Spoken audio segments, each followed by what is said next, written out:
As someone who lives and breathes college football, I can promise you that this season will bring the mayhem. You'll feel it during huge wins and heartbreaking losses, on game-winning drives, or on drives that end in a post-game fender bender. This season, I'm teaming up with Allstate to highlight these key moments to let fans know if mayhem can show up on game day, imagine what can happen the rest of the week. For expert advice, call your local agent today.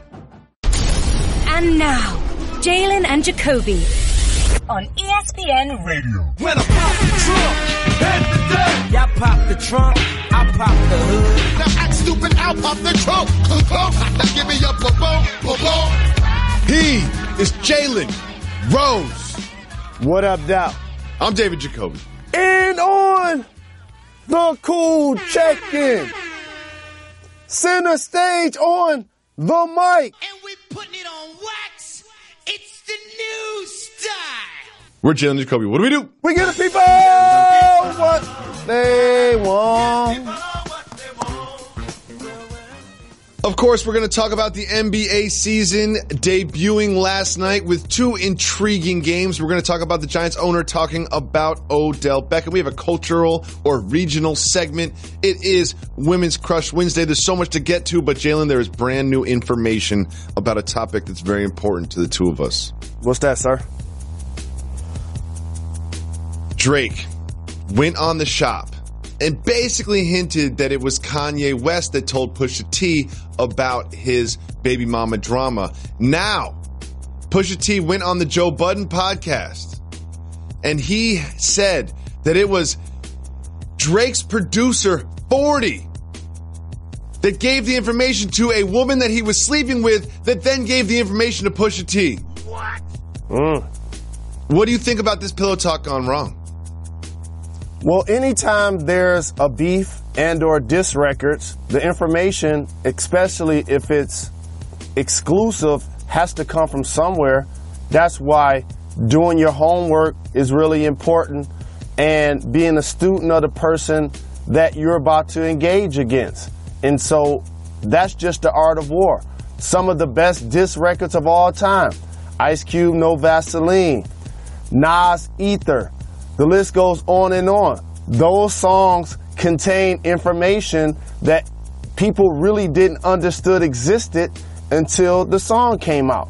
And that's just how it works. So I'm not surprised at all of where the information came from. It just goes to show that you can't trust anybody. Because there's 40. You know, he's low key. He's behind the scenes. He's just living his regular life. And you know, he gives a little information to some woman that he trusts, that he thinks is going to ride or die for him, and then she goes and gives it to the enemy. Wow, this is interesting. That's crazy. And Drake is learning this because you can tell from the shop that he thought it was Kanye, and Drake is learning this for the first time. How's the conversation between him and 40 go? It's a little awkward, but I don't think that Drake found out that he potentially got the information from 40 on an interview that happened today. Once that information becomes something for public consumption, I think you find out where it came from at that point. The crazy thing is he got the info from him and he still slammed him in the record as well. It's interesting. And then we also have this in a similar topic. Cardi B has apparently put on wax some disparaging remarks about Nicki Minaj. We all know what happened in New York Fashion Week between the two of them. And Cardi B's team, according to TMZ, is split on whether or not she should engage Nicki on wax. If Cardi B called your phone and said, Jalen Rose, I trust your opinion. You're an OG. I love Jalen and Jacoby. You always give great advice to our callers. It is Women Crush Wednesday, so I have a question. Should I go on wax against Nicki Minaj? What advice would you give her? I'll say don't do it. Ooh, why's that? We had this exact conversation about Meek Mill and Drake. What ends up happening is these battles get settled for public consumption. And it's not like a boxing match where there's an official or a referee at the end of the bout that's going to hold somebody's hand in the air and declare them the winner. So what ends up being the determining factor versus who won and who lost? Some people are going to say the actual content of the record. Some people are going to say the success of the artist. Some people are going to say record sales. There's no true way in this dynamic to get a winner based on two of the top female artists to have ever done it. I just think that it may alienate some of her fans, and it's unnecessary roughness. Oh, good point. Unnecessary roughness. It's like we already know that y'all came after each other in real life at a Fashion Week event. You threw a shoe. What are some bars going to do? Like, once you throw the shoe, like, it's already out there. We'll keep tabs on both of those stories. Right now, it's time to give the people what they want.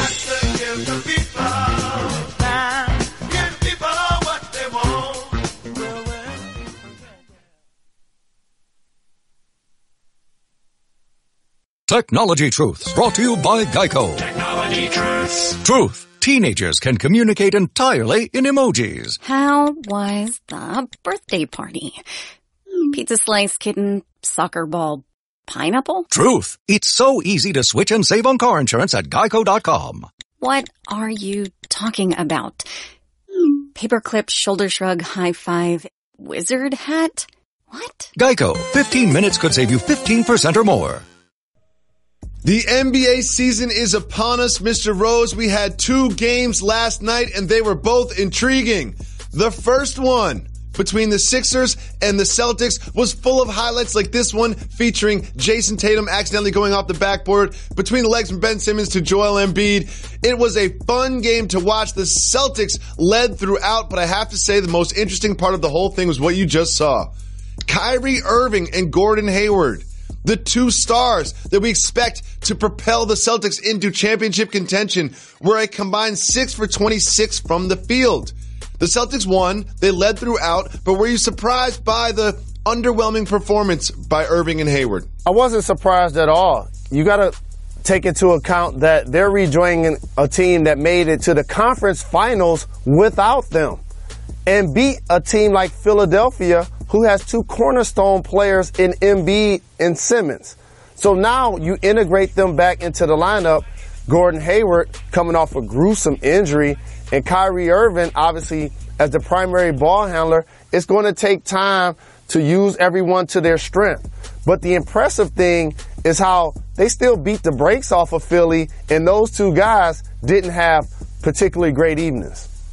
It really was surprising to me to watch it go down like that. And again, it was just another reminder. We've talked in the preseason about how Tatum and Brown and Morris would react to getting less minutes. Right now, it looks like Tatum's team more than anybody else's. Are you impressed with how Tatum started the season? I'm truly impressed with how he continues to progress as a player. He can shoot the 3. He can get his own shot off the dribble. He can finish at the hoop. He's competitive on the defensive end. Usually when you're taking number 3 in the draft like he and Jaylen Brown were, you're called upon to be the face of the franchise. But the Celtics have so many weapons on their roster, and they have so many assets as it relates to future draft picks, that it's allowed those guys to ease themselves into their greatness. And for Jason Tatum, I'm not surprised that he's taking this quantum leap in his second year. It kind of makes me feel bad how they really fleeced the Philadelphia 76ers. Just think about this.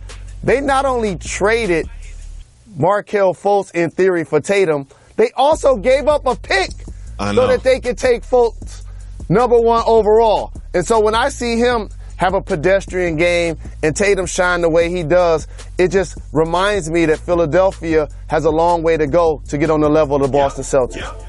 I was watching this Celtics team last night and thinking to myself, this team that is so deep with players could have 3 first-round draft picks this year. 3 first-round draft picks this year. It's crazy to think about. And a lot of people look at this Celtics-Sixers matchup as a potential Eastern Conference Finals preview and call it a rivalry. Joel Embiid was asked about that exactly, and here's how he responded. This is not a rivalry. I don't know our record against them, but it's pretty bad. They always kick our ass. So this is not a rivalry, and Gigi mentioned that earlier. So we just got to, work together and figure it out. I love that from Embiid. He's like, this is not a rivalry. Like, we need to win some games against them for this to be a rivalry. What do you think about Embiid? He's spitting facts on facts, and the obvious. Anytime you lose to the Boston Celtics in a playoff series and they don't have Kyrie Irving and Gordon Hayward, and then the next season they're going to bring them back and compete, that says that you have a long way to go. So I'm not surprised by what he said. He's just speaking facts. I loved it too, and they do have a long way to go. It's the beginning of the season. They still have, I forgot how many games they have left. Well, Joel Embiid took to Twitter after the game, as he always does, and here's what he tweeted. Take a look. He said, tough start, but Jalen Rose, more to go. Hashtag the process, hashtag 81. Wait a second. Did Joel Embiid just take shots at you after the game? What do you have to do with this, Jalen? I think we have a weird relationship. I covered him when he was in college. And believe it or not, we actually text back and forth with one another. And what? So I also got invited to come talk to the Philadelphia 76ers basketball team about none other than social media. So I'm not surprised in theory that he wanted to deflect from the fact that they got beat by 18 points versus the Boston Celtics and make it about a sideshow. I wasn't the Jalen out there trying to dunk over him. And so I'm not the issue at all. So it's all love. I appreciate the shout. We'll see how the season progresses. I thought it was funny. It was just like we lost to the Celtics. We're 0-1. But you know what? Jalen Rose had 81 points scored on him, so I'm going to take shots at him. When in doubt, just default make fun of Jalen Rose. I've made an entire career out of it. Moving on to the second game between the Warriors and the Thunders, I really did not expect this to be close. The Thunder were without Westbrook and Robertson. Adams did play, but he was hobbled a bit by an injured back. KD showed up and showed out. Steph Curry had 32. It was a typical game from the Warriors, but the Thunder looked pretty good keeping it close. Were you surprised by how close this game was at the end? I wasn't surprised, and the reason why, and I talked about this at length for anybody that would listen, until DeMarcus Cousins comes back, there's going to be a void at the 5 spot playing most minutes for the Golden State Warriors. They're just relying on a lot of young players to take up those minutes and give that level of production. And also, Draymond Green is going to have to ease into his game. I'm noticing that teams have dared him to shoot, in particular from three-point range, because you're trying to pick your poison. If you're looking at the percentages, you clearly would rather have him shoot versus Curry, Thompson, or Durant. So those are kinks that the team still needs to iron out. But I was impressed with the effort that OKC played with, Paul George in particular, in the second half. Happy to see Dennis Schroeder play quality minutes and be really productive. So I talked about OKC being a legitimate team, not on the Warriors level, clearly, but in that second tier of teams that could possibly upset a team like Houston and or make the Golden State Warriors work. The way I saw them play without Russell Westbrook confirms that. And they were without Westbrook, because you know me, I love the drama. I'm always here for the drama, the interpersonal stuff and things like that. But I didn't think I would get it with this particular game, but I did. Westbrook was on the end of the bench in civilian clothing, rather understated attire for Westbrook. And there was one play where Steven Adams had the ball in the post. Westbrook was clearly woofing at Durant and Adams. And then watch what happens here. Durant swats the ball out of Adams' hand and then stares down Westbrook. Westbrook's he's in street clothes, and he's still involved in the trash talk between these two. Do you think there's legitimate bad blood there, or are they just kind of like friendly ribbing each other? They're just friendly ribbing each other as former teammates. And for those that haven't been paying attention, their level of discord and or beef has been squashed a long time ago. They were even seen spotted kicking it at a gig this offseason. So it's not that they have an issue with one another anymore. I think that's water under the bridge. But the thing that gets lost about that play, first and foremost, KD fouled Adams. Oh, okay. Okay. Second, what ends up happening, and you know how this works, when Adams was posting him up, Russell probably was on the side like, mouse in the house, put him in the basket. That's exactly what happened. And so when KD got the swipe, of course he's going to look over at the bench and talk a little trash to Russell. No harm, but that definitely was a foul. Oh, you know what that was? A bad entry pass. You can't post up Steven Adams 20 feet from the basket. He's not that player. You know what I mean? You got to throw a better entry pass than that. Come on. So last night, the Warriors got their banner and they got their rings. But this year, the rings are a little bit different because when you win as many championships as the Warriors, you got to remix it. So they have a twist off top. It's like a Coors Light can that you could, or Coors Light bottle you can twist off, and then it's reversible. Jalen Rose, what do you think about this innovation in championship ring technology? I wish I had enough championships like Steve Kerr to be innovative, but I will say this, and shout to the Golden State Warriors with their 3 championships, and they have a chance to go for a three-peat. It was amazing to see them raise their banner. It's always good to see the excellence of dynasty-level teams be celebrated. However, they're clearly bored because that ring is terrible. It is. There's no need to have a twist out. That's definitely going to get lost. That's what I was just about to say. That's exactly what I was going to say. I was like, if you have a detachable piece on your ring, that just means you're going to lose the detachable piece when you try to sell it on eBay in 15 years. Come on, now. Y'all have to have more foresight than this. Draymond Green celebrated with the ring. He also celebrated with a pair of house shoes. Look at these. He's got the 3 and the Larry O'Brien on like a velvet pair of slippers. Jalen Rose, cultural or regional house shoes?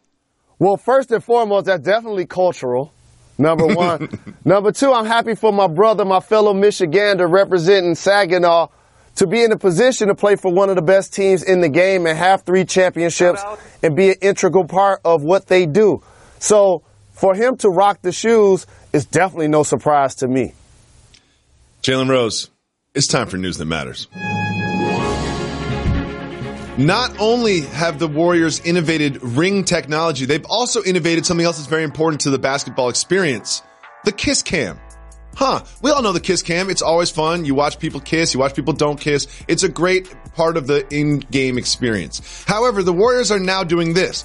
They have an independent, objective judge that will judge the kisses that happen during the kiss cam, and they will award the best kissers with a free night at a hotel. Jalen Rose, are they taking it too far and making the kiss cam a little creepy? They're making it a little bit creepy because here's what's going to end up happening. Now you're encouraging people to do outlandish things. And while it is a family, fun, friendly environment that involves kids and clearly adults, you don't want the kiss cam to become something where people are making out. Now all of a sudden, you're going to have people with the extra hug, leg locking, sitting on laps. It's going to become something that's too extra to the point where they now will take those people off of the camera when the kiss cam actually takes place in certain situations.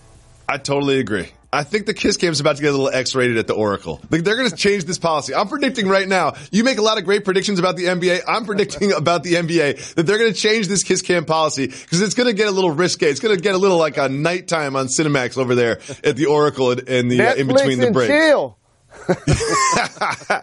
Jalen Rose, the Rockets have an interesting thing going on. We all wondered whether or not Carmelo Anthony would come off the bench or he would start. And with Marquise Chris not available, I thought, they'll probably start Carmelo. Well, guess what? They're not going to.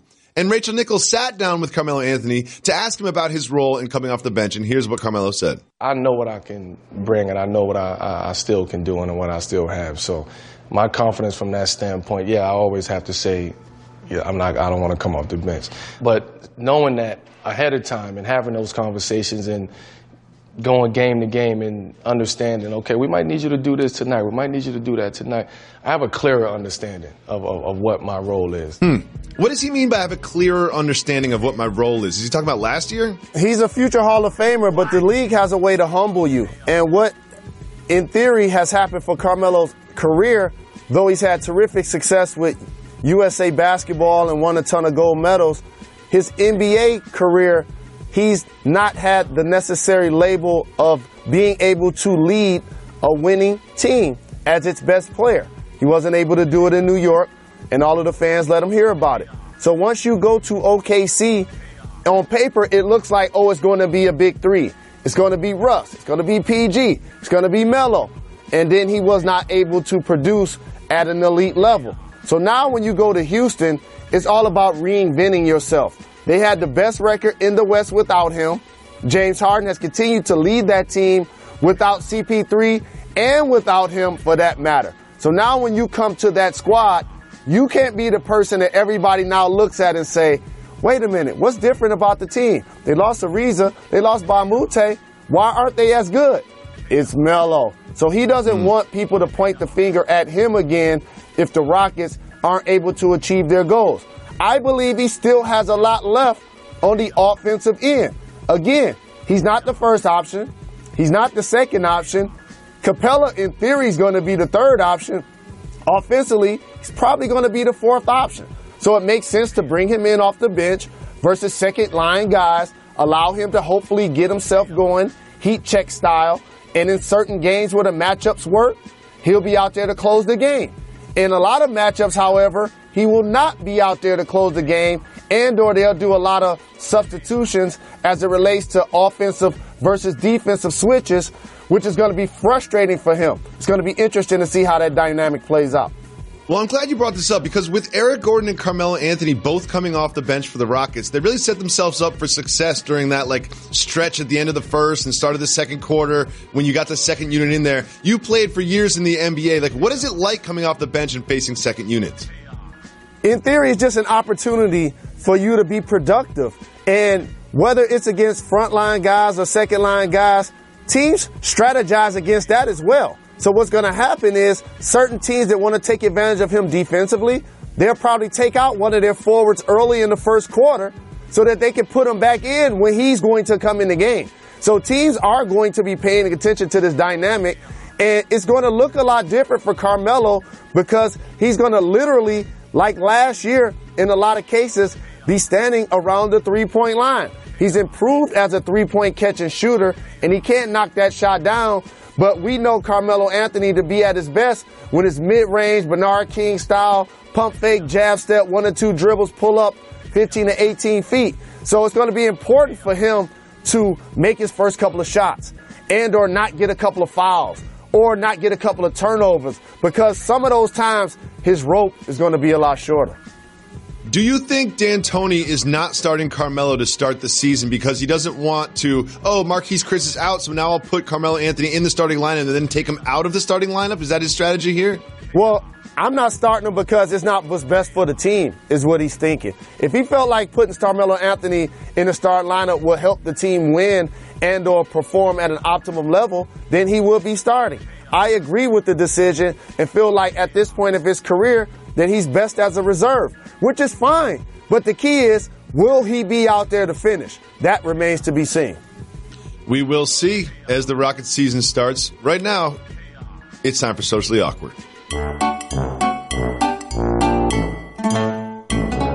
One would think that Kevin Durant has learned his lesson when it comes to social media, but apparently he has not. The latest is a little funny. It's just a little odd. On the day in which Kevin Durant is starting his season with the Warriors, there is this report that there was a tweet about Frank Ntilikina starting at small forward over Kevin Knox. Seems innocuous, no big deal. Just a little small detail, minutia about the Knicks starting lineup, a team that won't even make the playoffs. Apparently, this was liked by Kevin Durant on Instagram. He liked it and then unliked it, allegedly. We don't know if this happened. But Jalen Rose, does Kevin Durant do this accidentally? Does he do this intentionally to make us talk about it? He knows that we're all talking about him going to the Knicks. Why would he like something about the Knicks starting lineup? Kevin's in a unique situation because, as he would say, he went to a team that already had strong leadership in the Golden State Warriors. So he doesn't have to be that guy for them. They won a championship without him. They won 73 games without him. However, they don't win the last 2 championships without him, which is why he was the finals MVP.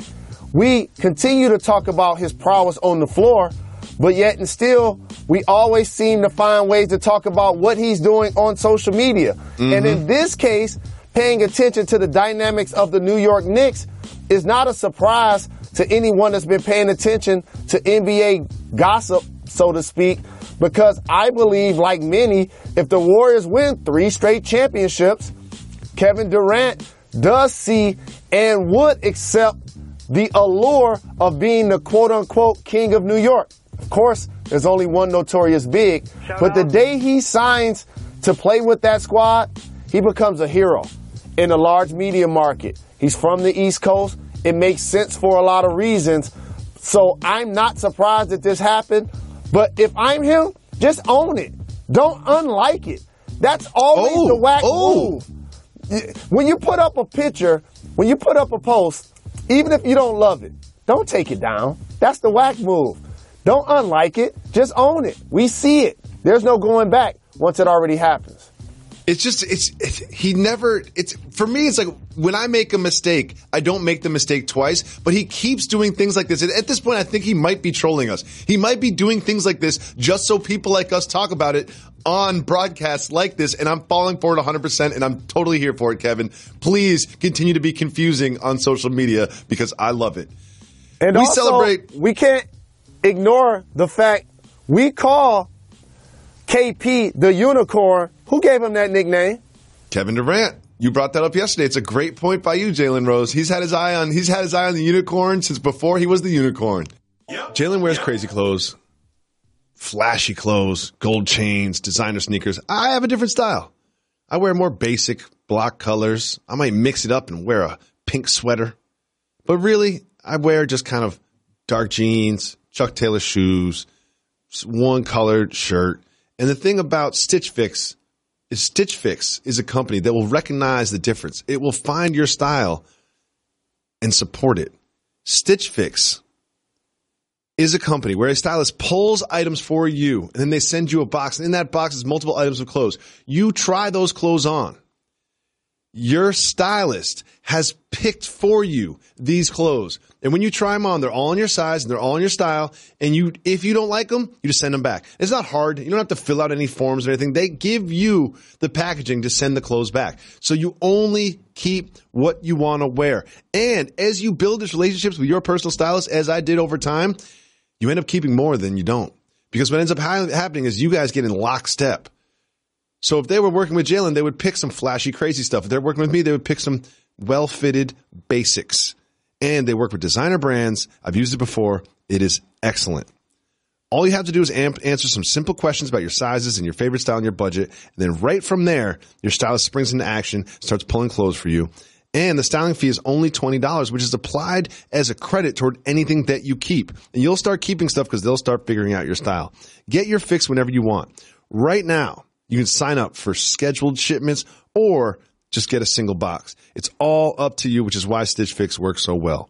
Right now, go to stitchfix.com/Jacoby, Jacoby, and get started with Stitch Fix. Have your stylist work for you right now. If you keep all 5 items in your box, you will get another 25% off your entire purchase. That is stitchfix.com/Jacoby, Jacoby, stitchfix.com/Jacoby. Here's how it works, Jalen. If you want to talk about it, say hit the brakes. If you don't, me, you, and Method Man, keep it moving. Are you ready? Let's get it. Nick Bosa is not returning to Ohio State this season. Keep it moving or hit the brakes? I'll say keep it moving. No surprise. He come from a football family. He got to do what's best for his long-term health and career, which will be lengthy in the NFL. Focus on that, not playing for the Buckeyes. Derek Jeter has made a change for the Marlins. Keep it moving or hit the brakes? You know what? Hit the brakes on this one. Well, the way I teased it, you would think that he signed a big player or did something important. Nope, he took out this ugly sculpture in the Marlins Park. I mean, this thing is a signature piece of the Marlins Park, but let's be honest, it's ugly. Too many colors. It's just not working. I mean, this is probably the smartest thing Derek Jeter has done since he's been with the Marlins. Do you agree? No question about it. And I agree with you. That's an ugly sculpture for a guy who comes from the Yankees way of doing things where they don't create sideshows. They go out and produce on the field and show excellence. I'm pretty sure when he decided to be an owner of the team, that probably was one of the first decisions that he made.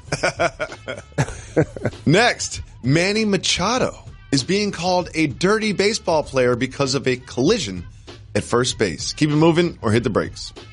You know what? Keep it moving. Like, the first baseman sat on the base too long. He ran too far on the inside. They both were wrong. Yeah, it was pretty much a non-story to me. Moving on. The Warriors are going to have to pay if they want to keep winning. Keep it moving or hit the brakes? Oh, we got to hit the brakes on this. Zach Lowe, our guy, is reporting that Klay Thompson is not interested in taking a hometown discount to stay with the Warriors. We saw Kevin Durant do it. Why do you think Klay Thompson is making a hard stance this early before he's a free agent? Everybody's situation is different. And so when you're Steph Curry and you're Kevin Durant, you make as much, if not more money from endorsements away from the floor. When you're Klay Thompson and Draymond Green, those other two guys understand that to be the case. So therefore, it's important for them to get paid by the team that they're helping win championships. I believe ownership is going to do what it can to keep the roster in tow and have no problem paying Klay what he's worth. It's interesting. I think there's a little piece of the Warriors front office that wouldn't mind if Kevin Durant left because it allows them to keep everybody else. Otherwise, they're going to have to do some real decision-making in the Bay. Moving on, Jimmy Butler has a new team that he has an eye on as a trade partner. Keep it moving or hit the brakes? We're going to keep it moving. He's not in control of his own destiny. It don't matter what he thinks, feel, or want. Amsterdam doesn't like being Amsterdam. Keep it moving or hit the brakes? Oh, we must hit the brakes or we wouldn't be Jalen and Jacoby. Amsterdam is known as being a free living city. They have some sort of loose laissez-faire policies when it comes to certain vices. And what that does is draw a lot of stag parties, as they're called in Europe. Bachelor parties is what they're called here. And now Amsterdam is trying to cut off these groups of men coming and cavorting to their city and changing policies. What do you think about Amsterdam's new stance? The only way that can be valid is if they change how they operate out of their coffee shops and some of the things they tend to sell in them. Until that is abolished, this is going to continue to take place. And by the way, they should embrace it. They should own it. It's great for tourism. It's great for conversation. People are going there to celebrate. People are going there to have a good time. There are a lot of places in the country that people aren't going to celebrate. A lot of places in the world that people aren't going as a vacation destination. Amsterdam is one. They should own it.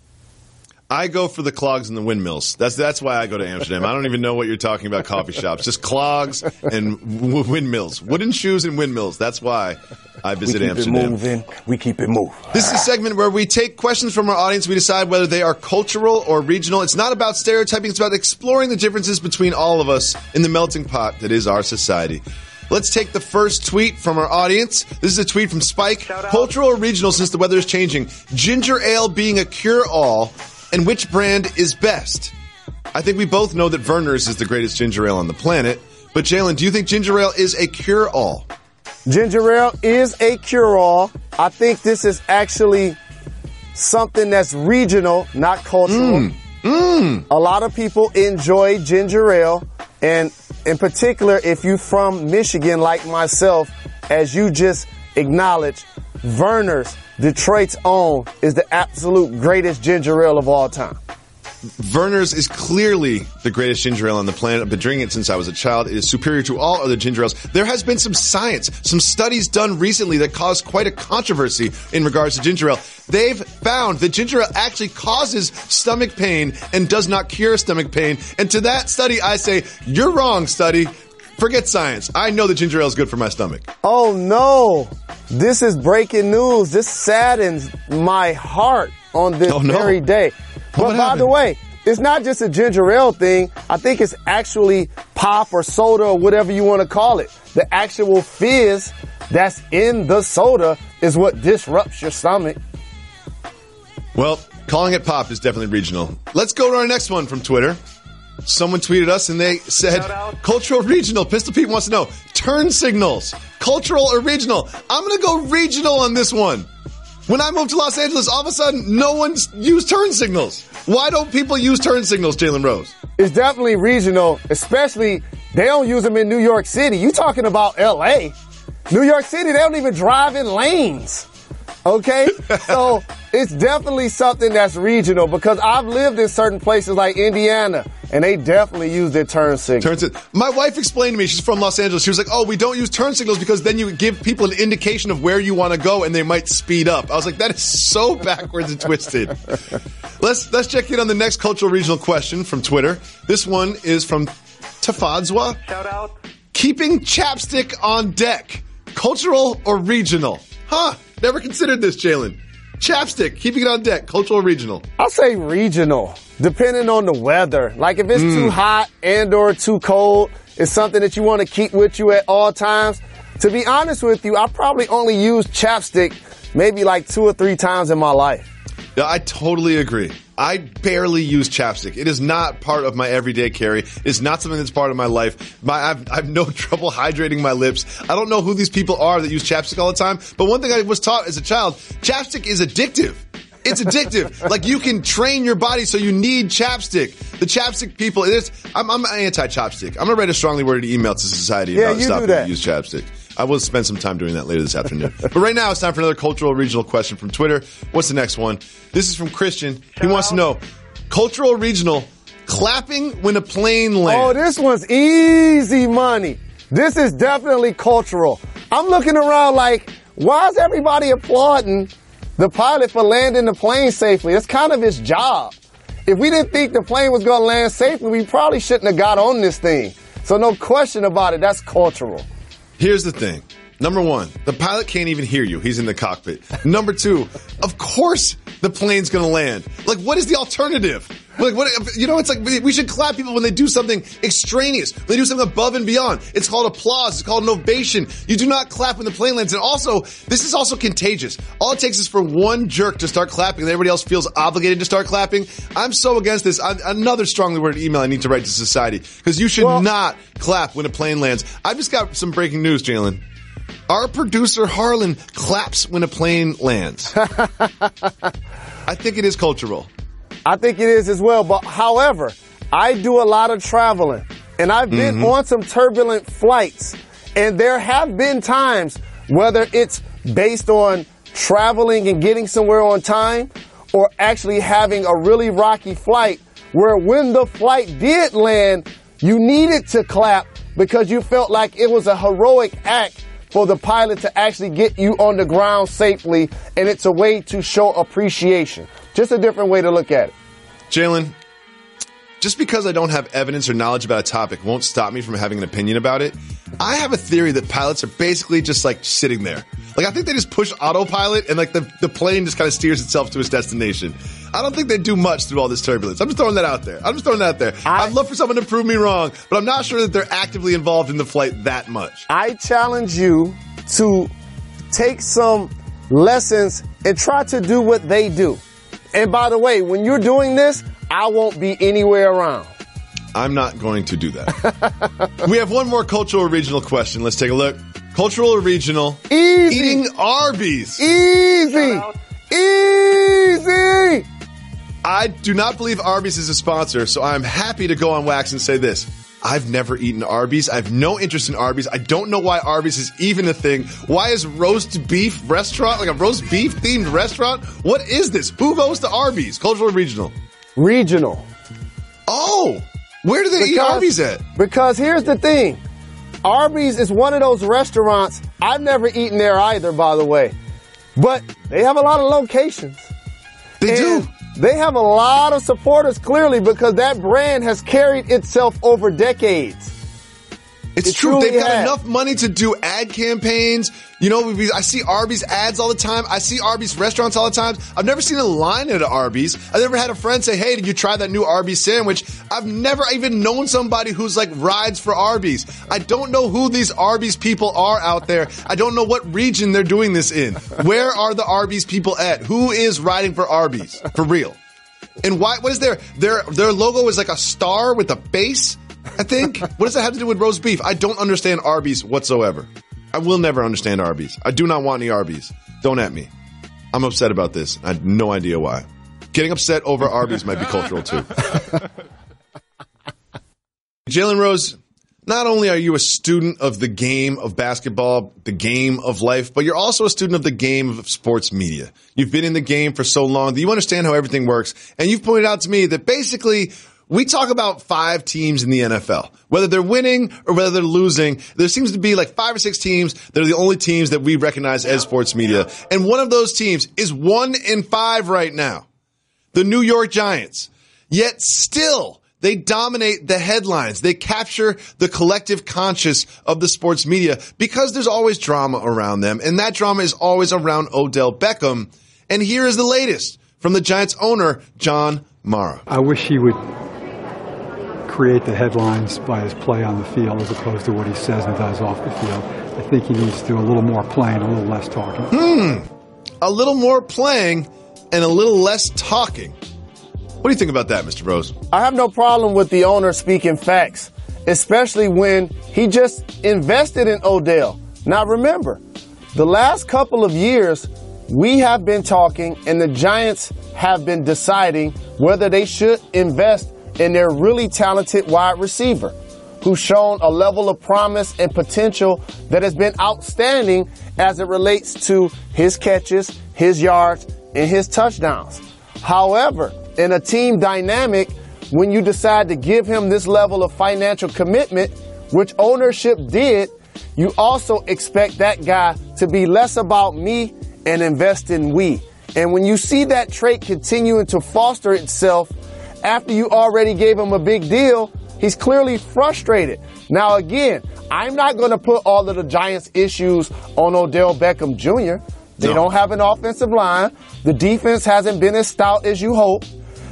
They have not solved their issues at quarterback. They tried to bench Eli Manning last year, and then the fans and the media went into an uproar. So they put him back out there, and rightfully so drafted Saquon Barkley, but still didn't find a way to get a quarterback. So all of their issues aren't on Odell, but at some point, being so talented in a locker room where you're in a position of leadership, he has to find a way to guide his squad and have the focus be about being our best selves on Sunday, Monday, and Thursday, not on antics, not on sideshows, not on things that become a distraction and snowball when you're losing. This is interesting because you said rightfully so they drafted Saquon Barkley, but with the play of Eli Manning, his obvious decline in performance, don't you think if they could go back in time, they would have picked one of the great quarterbacks in this rookie class instead of Saquon? Not at all. I got a layup for you. He was right in New York. He was just playing for the Jets. Why don't you go and find a way to get Teddy Bridgewater? He was available. Saints didn't give up too much to get him. He's a proven commodity. You didn't have to necessarily draft a rookie in order to lead the franchise going forward. They just needed a quarterback. And so they didn't address that. I said this on this program a couple of years ago and people thought I was crazy. The Odell Beckham and the Giants relationship just happened at the wrong time. For anybody that's paying attention to football, when your wide receiver is not only your best player, your leader, and your highest paid player, that dynamic does not work in the NFL. It just does not play out.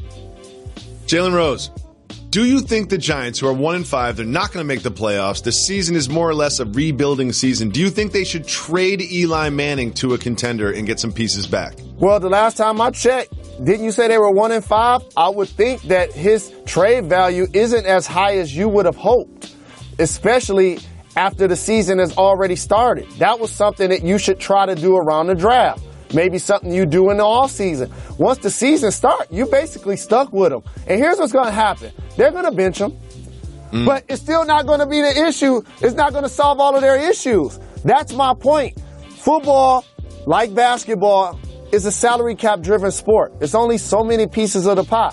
When you invest that level of money into a wide receiver that's not necessarily a uniter, not necessarily going to be your leader, it takes away from other assets you could use to build out your squad. And that's what we're seeing take place with the Giants. Of course, Odell deserved this money. But in this dynamic, they're still not going to win. They haven't won with him. They didn't win without him. He's on the team right now. They're 1-5. Jalen Rose, we have a platform here at Jalen Jacoby. We're on ESPN2. We have a podcast, and it's popular. And I think there's a responsibility that comes with this platform to point out some of the injustices that are happening in our society. There is something disgusting happening amongst us. There's an injustice that is so wrong, so dubious, so backhanded that we need to bring more attention to it. And of course, I am talking about the sequel to the film How High being produced and cast without the original stars Method Man and Redman. We have taken it upon ourselves not just to shine light on this monstrosity, but we started a petition that was signed by over 5,000 human beings saying, why are you making How High 2 without Method Man and Redman? And Jalen Rose, now we have an update. We thought perhaps they were just trying to get some press. They would never do this without Method Man and Redman. This is all some sort of an okie doke that's supposed to get publicity, but it's not. Here's what Redman had to say when he was asked about it. Quote, "What happened is that a branch that's under Universal decided they were going to shoot this movie, and they did not need permission from us because we didn't own the rights to How High. Wow. As far as me and Meth know, we were waiting on a new script to read for How High 2. Jalen Rose, they are really serious about not producing Method Man and Redman without. I mean, I can't. They're doing How High 2 without Method Man and Redman. You can see what else Redman went on to say. They've cast it with Lil Yachty. How is this even happening in today's society? For anybody that has a pulse, you know how much we love Redman, who's in our intro, and Method Man, who contributes to our show really frequently. Oh, and by the way, both of those gentlemen have another thing in common. They have bars. Bars. Okay.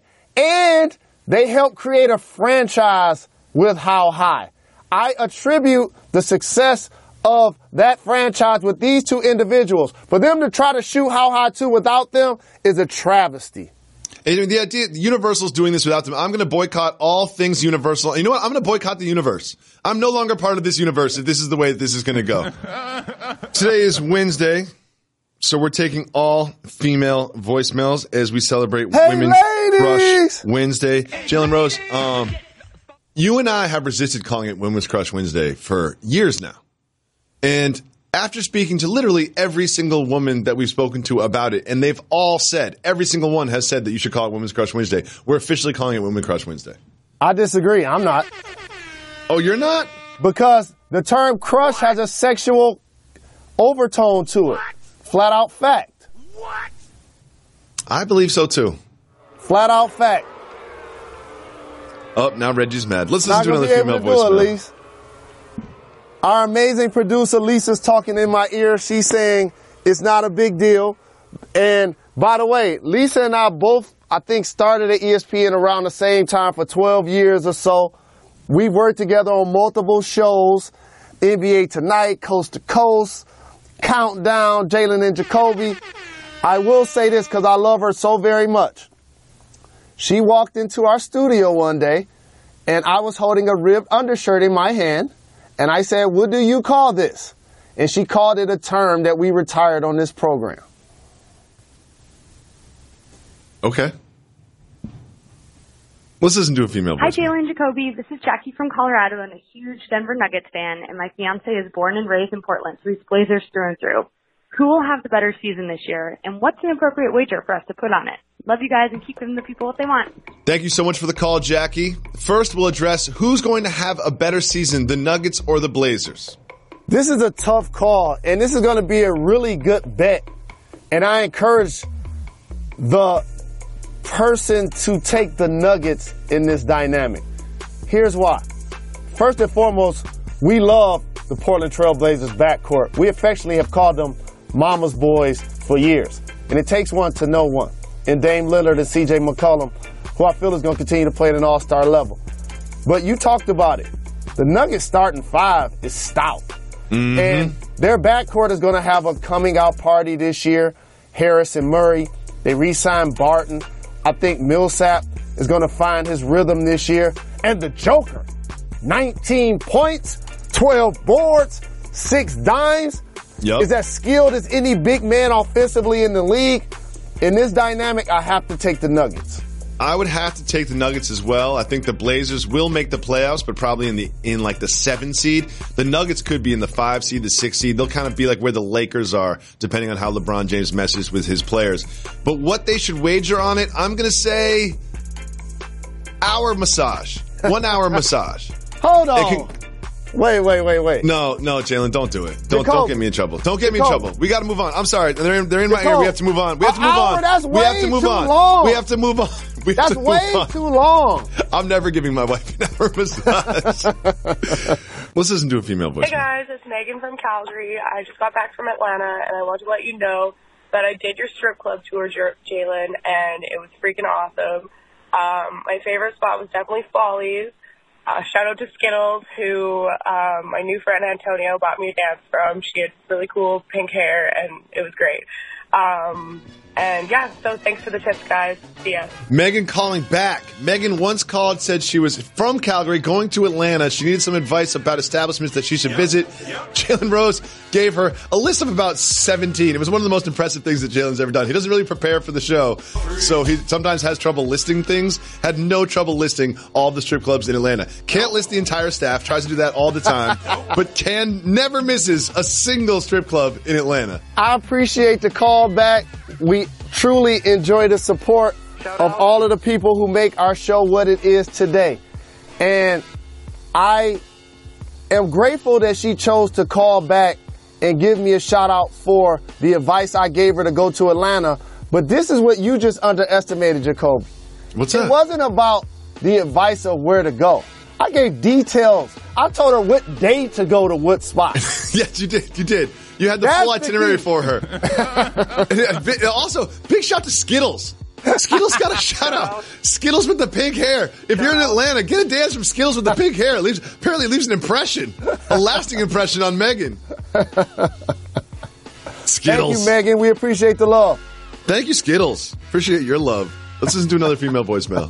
What's up, Jalen and Jacoby? This is Lonnie calling from LA. I have several questions that all kind of tie into each other.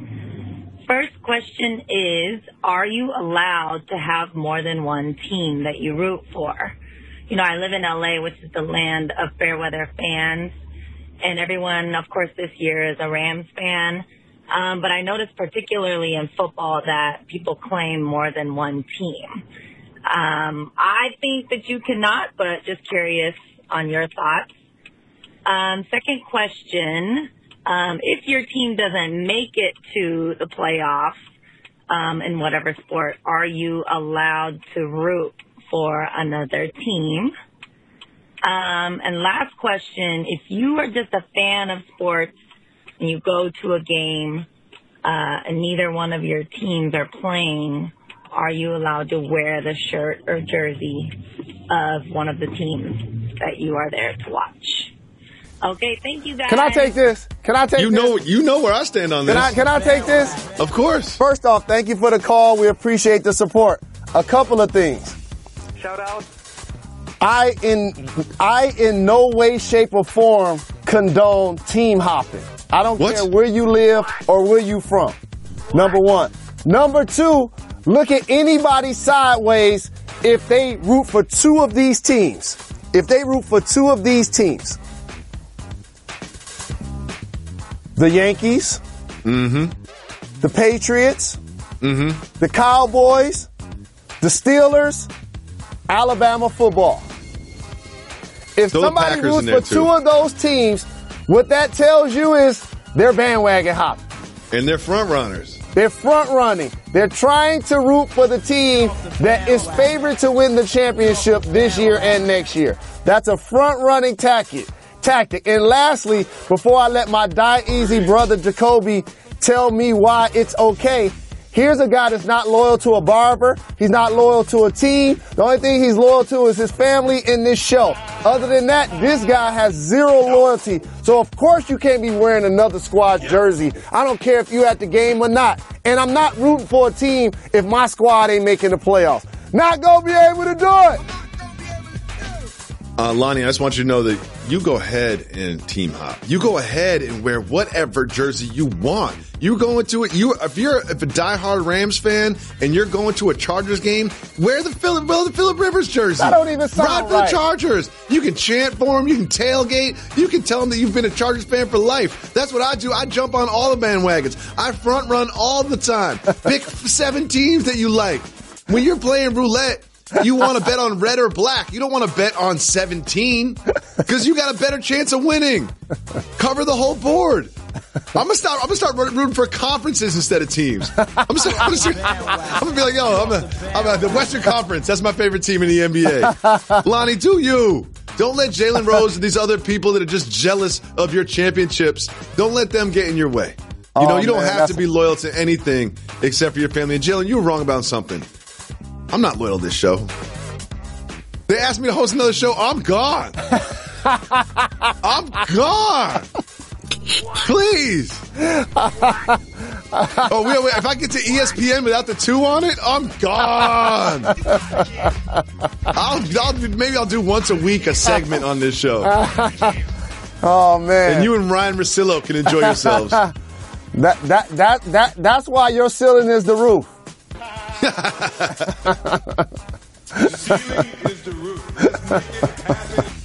I want to thank all the females for calling this week with the great questions. I want to thank everybody for tweeting us with the cultural regional questions. We make sure you follow Jalen and Jacoby on Twitter and Instagram. Shout out. And we have one more female voicemail. Let's listen. What's up, though? Jalen and Jacoby. Shout out, Reggie. This is Tracy from Vietnam. I'm living in Korea. My boyfriend, Jalen Jacoby, is a die-hard fan of your pod. And he introduced me this. I have a boss-move, a sharp-move question. It was my boyfriend's birthday. I cooked him a dinner. I cooked him eggplants, a vegetable that I know he doesn't like.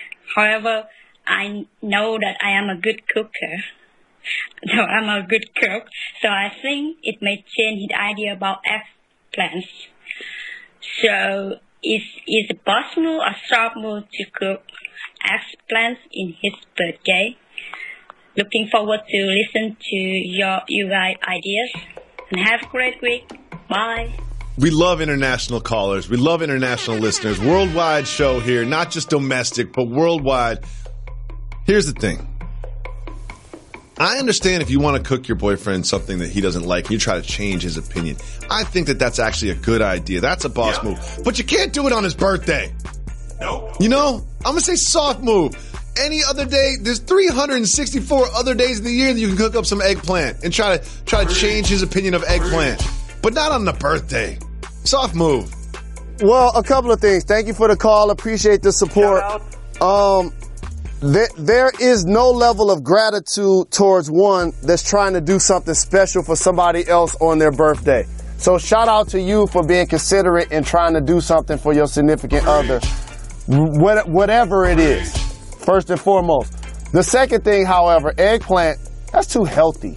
Like on somebody's birthday, you gotta spoil them. You gotta treat them. You gotta let them eat bad. Like give them some dessert, give them some fried food, give them some pork, give them some beef, some French fries, some ice cream, cake. Like it has to be that.